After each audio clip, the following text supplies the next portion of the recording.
एक बहुत अधिक प्रसिद्ध श्लोक है जिसे आप सबने अवश्य सुना होगा।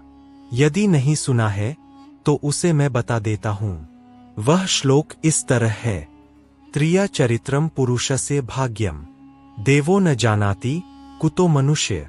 इसका शाब्दिक अर्थ है कि स्त्री के चरित्र और पुरुष के भाग्य को देवता भी नहीं जानते हैं, तो फिर इन्हें जानना मनुष्य के बस में कहाँ है।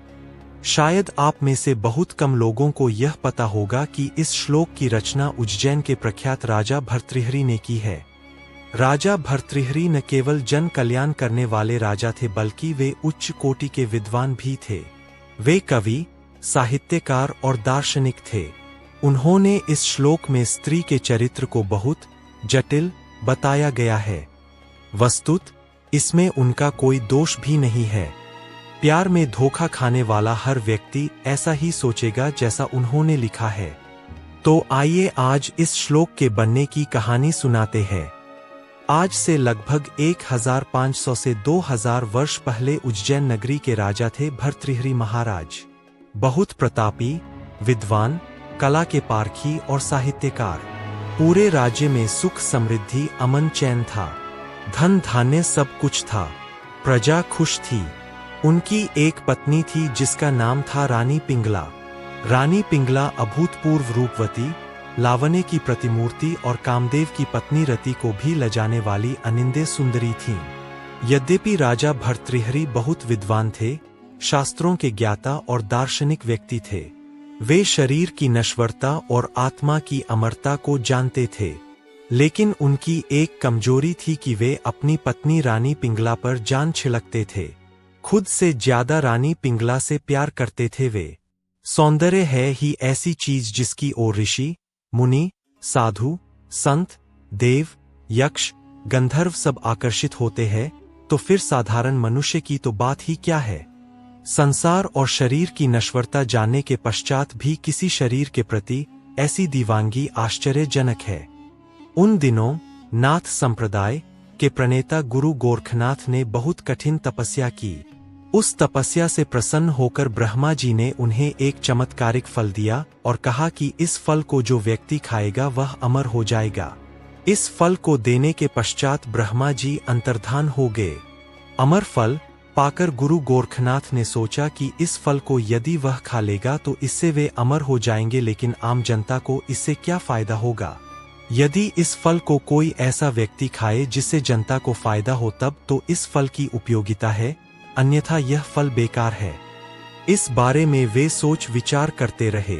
अचानक उन्हें ध्यान आया कि उज्जैन के राजा भर्तृहरि एक जनहितैषी, लोक कल्याणकारी और लोकप्रिय राजा है। यदि वे इस फल को खाएंगे तो वे अमर हो जाएंगे। यदि राजा भर्तृहरि अमर हो जाएंगे तो इस राज्य का बेड़ा पार हो जाएगा और जनता सदा सदा के लिए सुखी हो जाएगी। ऐसा सोचकर गुरु गोरखनाथ राजा भर्तृहरि के दरबार में पधारे। राजा ने उनका यथोचित आदर सत्कार किया और आने का प्रयोजन पूछा। गुरु गोरखनाथ ने वह अमर फल राजा भर्तृहरि को दे दिया और उसकी महिमा का सारा वृत्तांत कह सुनाया। साथ ही उन्होंने यह भी कहा कि यह फल उन्हें, राजा भर्तृहरि, ही खाना है, इसे किसी और को नहीं देना है। राजा भर्तृहरि ने वह अमर फल ले लिया और गुरु गोरखनाथ को विदा किया। उन्होंने मन ही मन सोचा कि वे इस फल को खाकर क्या करेंगे, उनके अमर होने से क्या लाभ होगा। रानी पिंगला से कितना प्यार करते हैं वे। रानी पिंगला कितनी सुंदर है। यदि उनका रूप लावण्य इस नश्वर संसार में अमर हो जाए तो उनका प्यार भी अमर हो जाएगा। यदि यह फल रानी पिंगला खाए तो इससे अच्छी बात और क्या हो सकती है। प्रेमी हमेशा प्रेमिका के भले के लिए ही सोचता है, इसलिए उन्होंने वह अमर फल रानी पिंगला को दे दिया। रानी पिंगला को अपने राज्य के बलिष्ठ सेनापति से प्रेम था। उसने सोचा कि यदि वह अमर फल सेनापति खा लेगा तो वह अमर हो जाएगा और वह सेनापति उसकी कामेच्छाओं की पूर्ति भी करता रहेगा। इसलिए उसने वह अमर फल सेनापति को दे दिया। सेनापति उस राज्य की सर्वश्रेष्ठ वेश्या से सच्चा प्यार करता था। उसने भी अपना प्रेमी धर्म निभाते हुए वह अमर फल उस वेश्या को दे दिया। वेश्या उस अमर फल को पाकर सोचने लगी कि वह अमर होकर क्या करेगी। यही गंदा काम। यदि यही गंदा काम करना है तो फिर अमर होना तो उसके लिए एक अभिशाप होगा। फिर अमर फल क्यों खाना? इससे अच्छा है कि यह अमर फल वह व्यक्ति खाए जिसकी इस देश और समाज को बहुत आवश्यकता हो। और इसके लिए राजा भर्तृहरि से अच्छा और कौन व्यक्ति हो सकता है? भला घूम फिर कर वह अमर फल राजा भर्तृहरि के पास आ गया। राजा भर्तृहरि उस अमर फल को देखकर चौंके। उसने वेश्या से पूछा कि वह अमर फल उसके पास कहां से आया। वेश्या ने सेनापति का नाम बता दिया। राजा ने सेनापति को बुलवाया और अमर फल दिखाकर कहा कि तुमने इसे इस वेश्या को दिया। सेनापति ने हां भरी। तब राजा भर्तृहरि ने सेनापति से पूछा कि यह फल उसे कहां से मिला, तो सेनापति ने रानी पिंगला का नाम ले दिया। रानी पिंगला का नाम सुनकर राजा भर्तृहरि का दिल टूट गया। जिसे वह अपनी जान से ज्यादा प्यार करता था वह किसी और को प्यार करती है, यह सोचकर वह पागल होने लगा। लेकिन राजा बुद्धिमान, धैर्यवान और नीति कुशल था। वह पागलपन में कोई गलत काम नहीं करना चाहता था, इसलिए वह सीधा अपने रनिवास में गया और उसने रानी पिंगला से पूछा कि उसने वह अमर फल खा लिया था या नहीं। तब रानी पिंगला ने कहा, खा लिया। फिर राजा भर्तृहरि ने अपने पास से वह अमर फल निकाला और उसे रानी पिंगला को दिखाया।